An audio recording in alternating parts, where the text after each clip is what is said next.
हजरत जुबैदा खातून ये हारून रशीद की बीवी है।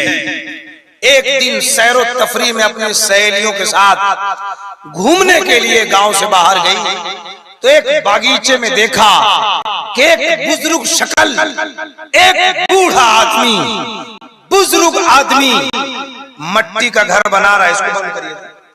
मट्टी का घर बना रहा है, मिटा रहा है। क्या कर रहा है?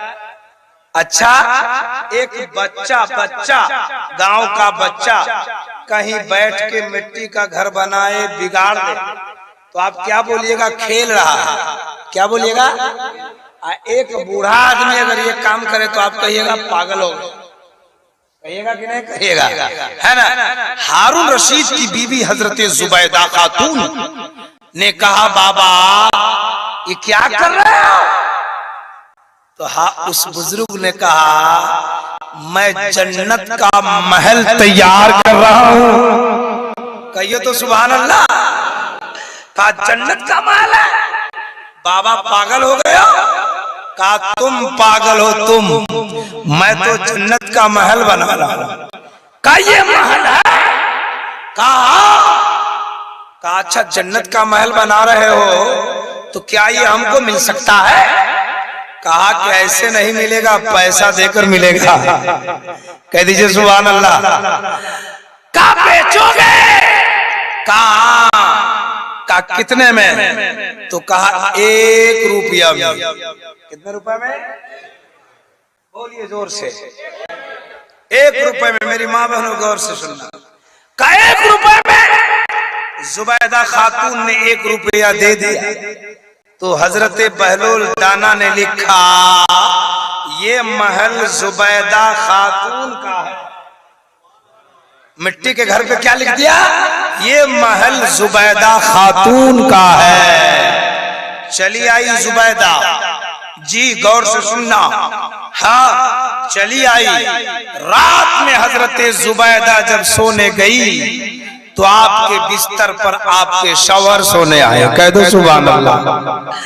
जब सोने लगे, रात की तारीकी हुई, रात का सन्नाटा हुआ, महवे ख्वाब हो गए हजरत हारून रशीद। ख्वाब के आलम में, सपना के आलम में। एक बात और सुनिए, ख्वाब समझते हैं ना, सपना समझते।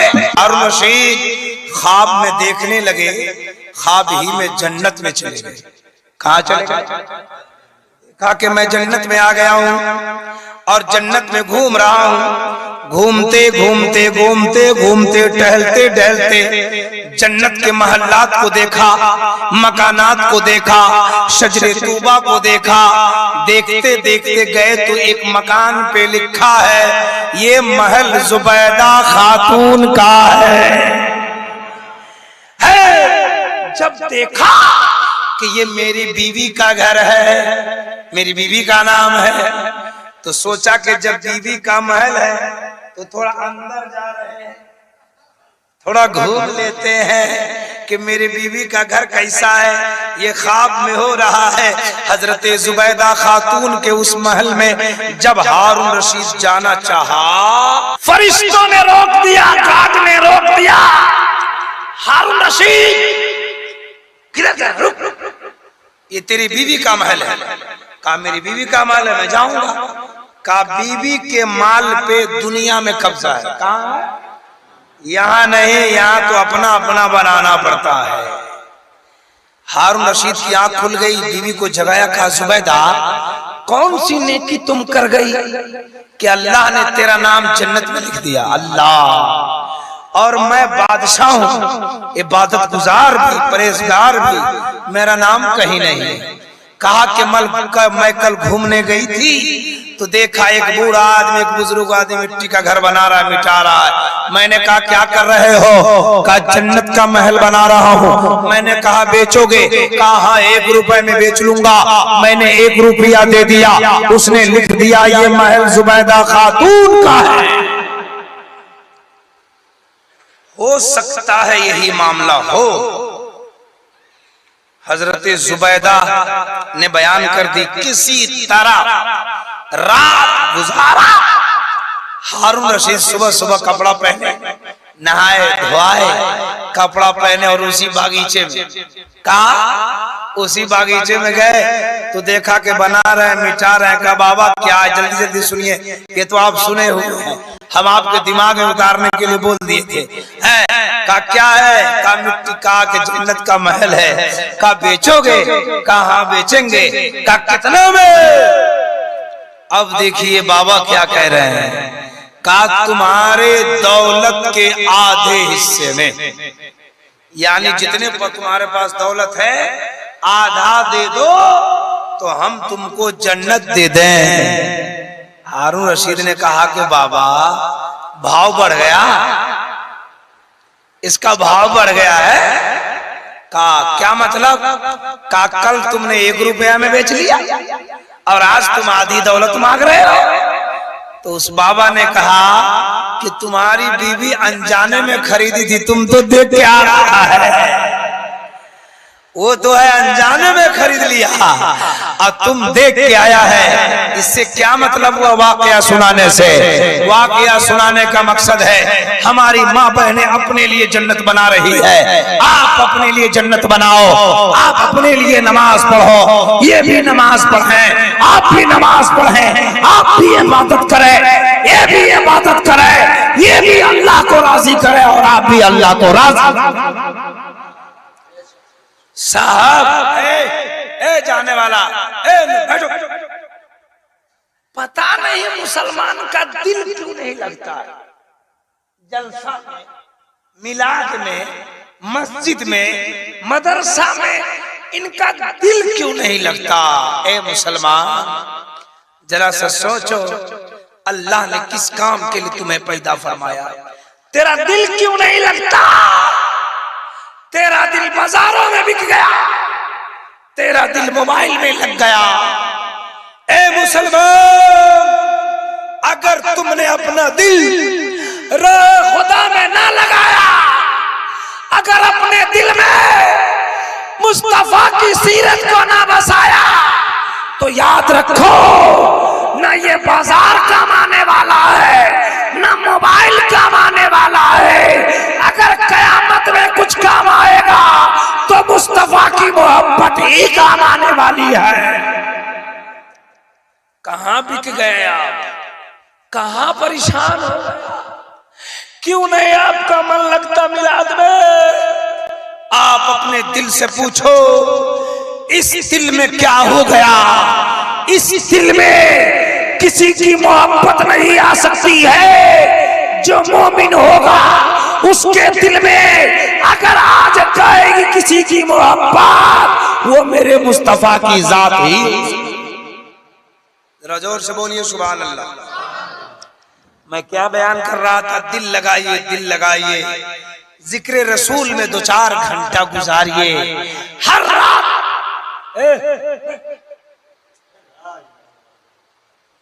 बहुत दूर से आते हैं हम, बड़ी मेहनत से आते हैं, बहुत परेशान होके आते हैं। कुछ सुनना है तो सुनिए, ना तो उठ के चले जाइए।